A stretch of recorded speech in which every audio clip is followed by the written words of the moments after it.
Alright traders, welcome in this new video on this channel. My name is Luke, head of trading from Luke Trading Academy, and in today's video I would like to share with you ideas and methods how you can look on Bookmap and how you can use Bookmap for your strategy. We got this idea from one of our members from Hero, so thank you so much.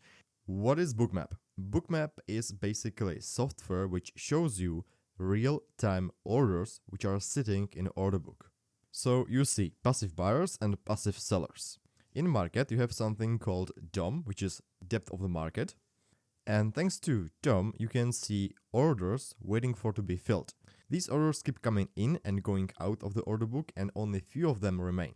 And Bookmap shows you these orders along with their history. So you can tell whatever it is, long-term order or short-term order.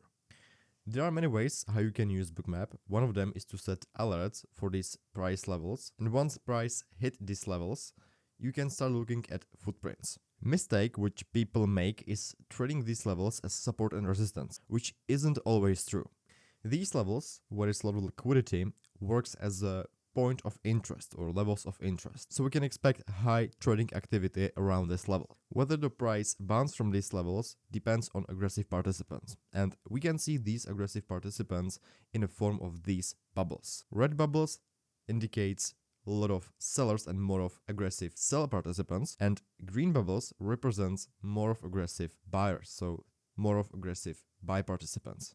Let's see how we can use Bookmap with, for example, footprints, because footprints also shows you activity of aggressive participants. So let's say that you have some level of high liquidity that you identified through Bookmap, and price has reached this level. So what should you look at now? The absolutely most important thing that indicates strength of buyers or sellers at these levels is delta.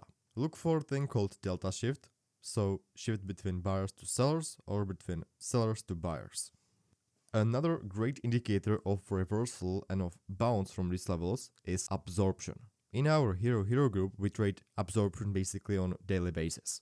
It's also one of the best patterns that you can use with Bookmap because, as I said, Bookmap shows you passive participants, so orders which are sitting in order book to be filled. And once the price levels gets filled, you can use footprints to track whether these levels is absorbing aggressive participants or if the aggressive participants are stronger. Bookmap even offers built-in indicator specially for absorption or iceberg setups. So if you don't want to learn absorption and understand how market works, you can go this way as well. And for which instruments is Bookmap the best? Bookmap works great with centralized instruments like Nasdaq, commodities, etc. We primarily trade BTC, and BTC is not a centralized instrument, so the accuracy is not so good as with, for example, Nasdaq or commodities, gold, crude oil, etc.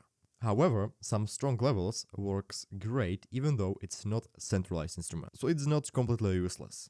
You can use Bookmap with BTC and with cryptocurrencies, but don't expect such accuracy as with other centralized instrument. Okay, I hope you found some value in this short video. If you'd like to see next videos, more detailed videos about topic Bookmap, be sure to leave a like on this video. Also, if you want to learn our approach to markets and our A to Z footprint strategy, including absorption and continuation patterns, be sure to check our Hero. Thank you so much for watching, and I'll catch you in the next video.